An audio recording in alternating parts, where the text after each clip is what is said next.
Welcome to Virtual Coffee and Convos. And today we have two treats. One is the sounds of nature in the background. It is pouring raining right now. I'm sitting in my studio. My name is Pat Gilmore, and I'm the Leesburg Center for the Arts Program Director, and I facilitate the Coffee and Convos program. The other treat, which is so much better than just nature sounds, is that we have creative artist member Martie Ogborn, and she is here with us via Zoom to talk about Bancroft mysteries. These are mystery books with an outside story, and she's going to give us the inside story. Welcome, Martie. Thank you, Pat. Thank you so much. It's an honor to be here, and it's so wonderful to be able to utilize technology to stay close to friends. I miss you guys. But we miss you. Yeah, thank you. Thank you. Bancroft Mysteries is a project that I have been working on since last year. I have a creative side and also a very practical side. I like to tell people I am comfortable on the internet or the interstate. You see, since 1990, I have had my commercial driver's license and been working in the transportation industry. So with the commercial driver's license came the opportunity to be a safety director for a trucking company. And I hired and fired and trained truck drivers. Now there are some stories. Oh, I bet.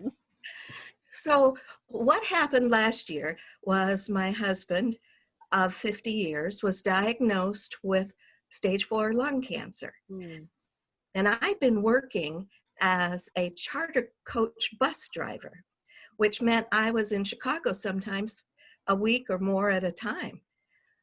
There is so much unknown for all of us, especially right now. And it was certainly an unknown time for us. I have a very generous community and single owner operation that I work for, Peoria Charter Coach. So when I explained to them that I needed to take a leave of absence, they had no question in their mind and wished Jerry and I the very best. Good, good. So that happened in June of last year. And what's amazing is when you just reach out and say, okay, I know this is what I need to do. And universe, God, the powers to be, you know, I need something to keep me occupied or I'll just worry myself. And my husband, God forbid that I was hovering over him at a point that would just about be nauseating for both of us. And, you know, lo and behold, it was not 48 hours that in my email inbox came an email from my father's publisher. Now, this was 2019, and my dad had passed away in 2008. Okay. Jean Marie Stein was asking if I was interested in signing a contract so that she could promote Dad's books again. And this time she would have provide an artist to coordinate the covers. And for the first time, Dad's books were available in paperback. So prior to this, they were ebooks. Yes, ma'am. That's all. Yeah. Oh, I had been thinking about it, but I was pretty active in the world of transportation and it suited me very well at the time. But what I want to share is that if you reach out with just a little bit of faith, things do work out okay if you look for them. I also have a mantra of positivity propels. So, okay, we got this to face. We're going to get it done, and we're going to take care of our family. My husband and I are going to do the things that need to be done. And along the way, we'll see what adventures come along. Life is an adventure. There's silver linings. We could do all those cliches, but sometimes it takes hindsight to see the gift. So I think it's wonderful that you see the gift immediately. That is your personality, Martie. That is, you just see the gift in everything and everyone. Thank you. Thank you. So what happened next? Oh, we're starting to stall out a little bit. I'm going to ask you to drop your green screen. All right, well, it looks like we've got some signal back. So let's go back to, so the publisher contacted you, and then what happened? Well, I gave it a little bit of thought before I responded to the email, and I shared the email with my siblings because I would be signing a contract that involved my dad's legacy. Yes. We had a few conversations and exchanged text messages. Everybody was comfortable with the idea. So I reviewed the contract and felt real good about the contract. I was so excited to have someone paying attention to my dad's work. And as a matter of fact, the publisher, Jean Marie Stein, had a wonderful relationship with my dad back in 2000s, early 2000s.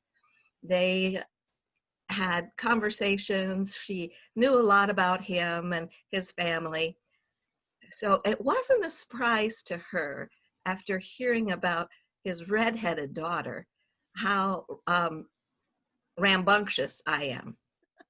So I said, well, you know, this would be great. I'm all excited. Let's do this. And why not have me write sequels? Wow. And why not have my dad's grandson be the third generation to inherit the AAA investigation? Why not? Why not? So I was wondering how you plan on handling it. I actually wrote down a couple of notes. How do you do that? I mean, are you writing as you are your dad? How do you find that voice? Or are you writing as the daughter that took over the agency? How are you going to do it? Well, it was a very wonderful mental exercise. I need to be creatively having conversations in my head all the time. Ooh.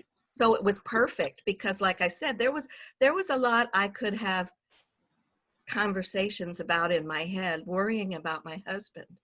True. Well, I changed that dialogue and started thinking about, how do you make this happen? Mm-hmm. I had a wonderful body of work. My dad had written several books. He's almost got published. He almost has published in ebook format almost 20 books. Wow. Yeah. Now there's another story in a minute. Okay. Of the books that I am under contract with the publisher, it is the 5 books that are in the series Bancroft Mysteries. So I focused first and wanted to better understand my dad's books and the voice that was his protagonist in those 5 murder mysteries.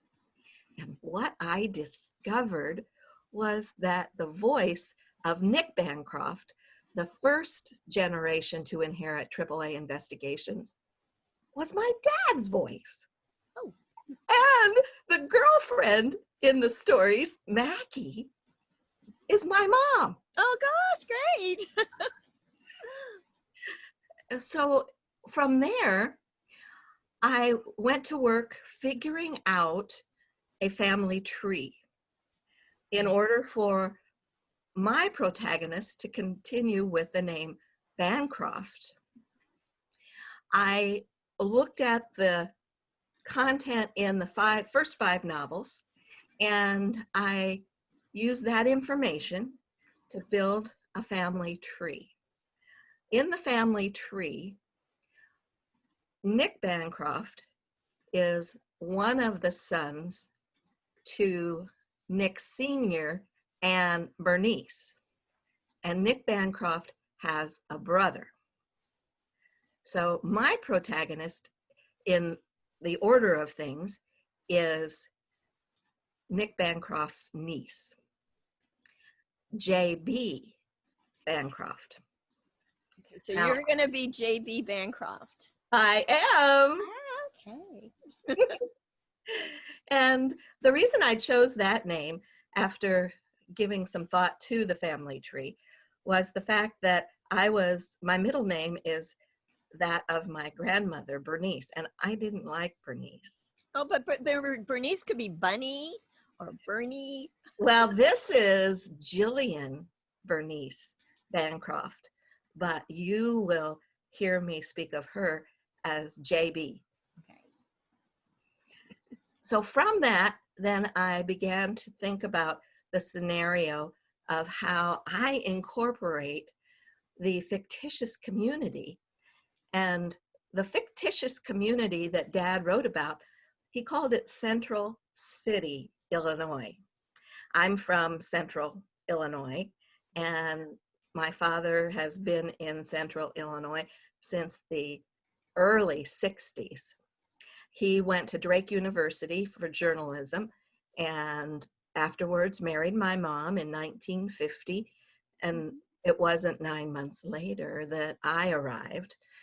So from that adventure, Dad was in the military as well. He served in World War II and also in the Korean conflict. So when he came home, he began his career in journalism. And that career took him to Central Illinois, where he was the copy editor for the Lincoln Illinois paper.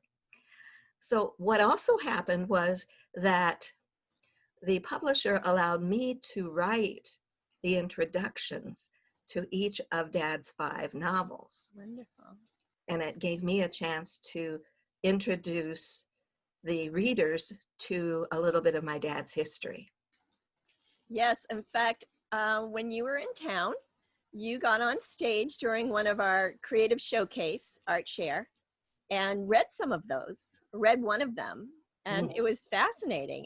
This is just a fun story. This is such a generational, fun story. Yes, and for those who have known me for instance, my sister, who's known me all my life, if it's not fun, I don't do it. I hear you there, sister. All right, yeah. Woo-hoo! We're going to put the fun back into dysfunctional, right? Amen, amen. So, well, and interesting that you bring that subject up, Pat, because I don't know that there are any relationships that don't have an edge of dysfunction. And what I've discovered as I've been writing the sequel, it has given me a chance to appreciate my father. I've really had a unique opportunity. Dad was an alcoholic, and he claims to be an alcoholic in the novels, and that I found really interesting. And as I said, it's been a wonderful opportunity to see the dynamics between my mother and my father through the characters, Nick and Maggie. I know, Yeah. Is that wild? It's come to life, you know? They say books can come to life, but yeah, that must be incredibly interesting to watch the dynamics coming through the book. And then you as the child being there watching what was happening in real life. That's art. That is art resembling life, right? Exactly, exactly. It's profound in so many ways. And in the relationship ways, as well as the humor in Central City having landmarks that reflect Peoria, Illinois. Now, in the last novel that Dad wrote, because he would always complain, Mom would try and improve his cultural experience and would be very insistent, I mean, really insistent about Dad taking her to the band shelter where there'd be a live performance. Now, where they would go would be Glen Oak Park in Peoria. His fifth novel was about that experience, going to the park and having a murder take place right next to him and Maggie. But the verbiage, the landmark names have been flipped. So in the book, it's Oak Glen Park. and it talks about things like politicians in Springfield, Illinois, and corruption in Chicago, Illinois. So Central City is this fictional place that has a lot of references. And I think, therefore, it's just going to be a delight for particularly people in this area. Yeah. So it winds together so many stories, including the relationship between my mom and dad. It also gave my father an opportunity to talk about a couple of his passions, which were Cubs baseball and bowling. And so for me, the inclusion of those locales, of the bowling alleys in Peoria, he names them specifically and talks about his passion for bowling tournaments, how he's not all that good, how he gets a bad rap about the Cubs. And in each one of the 5 books, he talks specifically about the Cubs season. And therefore, it was easy for me to put those books, actually Nick Bancroft's cases, into a timeline. So his books begin in about 1997, and the last book, And the Band Played On, is, referencing 9/11. So the books series with Nick Bancroft cover 1997 through 2001. Right. So you could just start at the beginning and go there and then wait for your sequels. Yeah, my sequels begin in 2002. And I have been a member of Central City community since grade school, where I have a very, very, very close friend, Natasha. We met in 5th grade and went through grade school, high school, and junior college together. And we received degrees in transportation. She took the path of being a dispatcher at a trucking company. I left town promising never to come back and went on the road as an over-the-road truck driver. You've got a fascinating background, Martie. Yes, you do. And she has so many talents. Well, thank you. I've had that opportunity, and I, of course, have had a unique arrangement being with my husband for 50 years. So that gave me a lot of opportunities, and I had a passion for printing, and I published a weekly newspaper in Mackinac, and I also had a passion for driving, and I took that driving passion 30 years ago and got my license to drive semis, and then hired in as the accounts payable at a trucking company, and had the pleasure of working up to the position of Director of Safety and Recruiting. Through that connection, I had opportunities to go to the American Trucking Association World Champion where I judge truck drivers on obstacle courses. Wow. Didn't know they did that. I know, yeah, they do. You got to watch that rubber ducky and make that right turn correctly. Because if you squash my rubber ducky, I'm going to give you 0 points. So from there, I took another direction and had the opportunity. And again, as I said, my husband had worked 30 years at Caterpillar, and that provided security that is hard to come by. So I had the pleasure of being creative and following whatever direction the wind took me. I ended up working at Caterpillar after he retired and worked in the economics department and managed their web presence. So that's when I took my skills from printing and graphic communication to web design. And because of that, then I had the skills when I decided to be the coordinator of promotion coordinator for Bancroft Mystery. I created a website, a Facebook page, an Instagram, a LinkedIn account, and a Twitter account. And I've been writing a blog every week. Yes, I was reading it, preparing for this.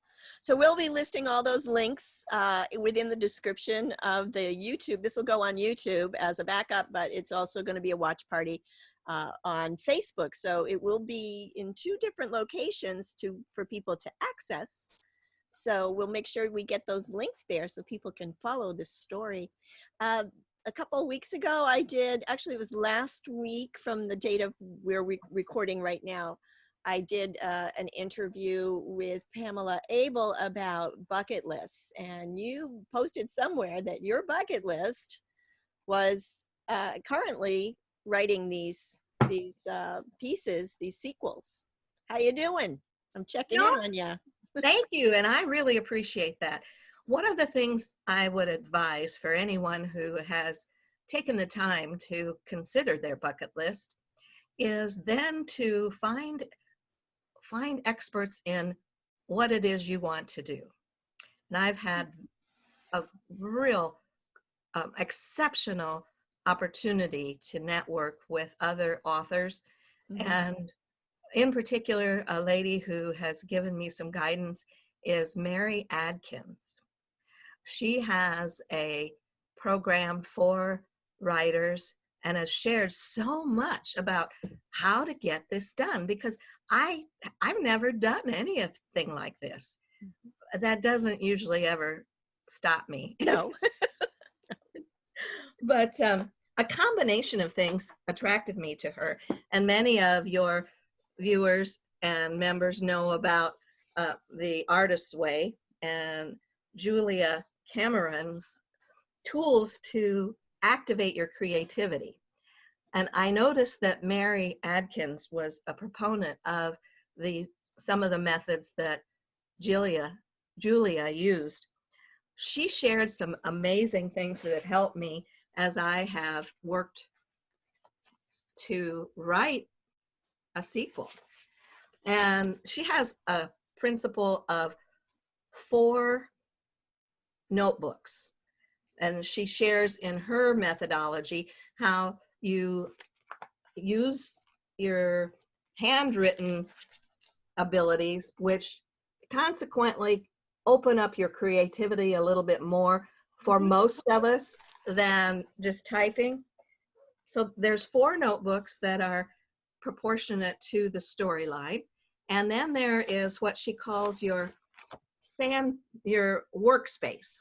So in the workspace, I've written some of the scenes, organized some of the thoughts, put my notes in about the particulars of the automobiles that were part of the 1990s, so that there is authenticity. Like I said, I've created I think I have it in here. Yep, here's the family tree. So with this notebook, I keep all the details so that I can tie the sequel back into the fictitious community, as well as the details of Nick's life and how that transitions into the life of J.B. Bancroft, who is the second generation to inherit the AAA investigations. Fantastic. Yes, so I'm just going to repeat here for those of you that are not familiar with the Artist Way. It's a study group that follows Julia Cameron's basically workbook, and there's so many tools in it. I mean, you can take this study group. We try to do it annually at the Leesburg Center for the Arts, and it's always fantastic. People just take it over and over and over again and get so much out of it. So I actually had written down here, besides being on stage with the creative showcase, that you're also a member of Artist Way, the study groups. And I knew you're just a fantastic proponent of that. So yeah. So your bucket list is getting these things done, and you're doing it in a very organized fashion. And you just said something that made me want to make a point, because you said it in the beginning and you just said it now. First, you ask the universe for help, and in 48 hours, boom, you get an email. And now here you're doing something you've never done before, which does not stop you, but you found help. And this is the point I want to make. We get so afraid to ask for help. Yeah.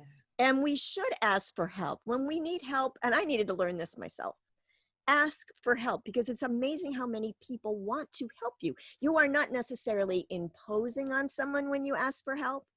This is something I learned from Barbara Shear's Witchcraft books, which I love, and it's how to get what you really want, and they're tools for you to reach your goals. And she makes a big point of this. When you have a goal, ask for help. All they can do is say no. They're not going to feel bad about it. They just may be busy. It's okay.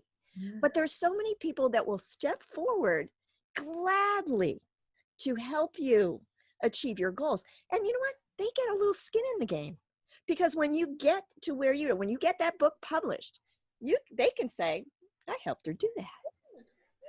Yeah.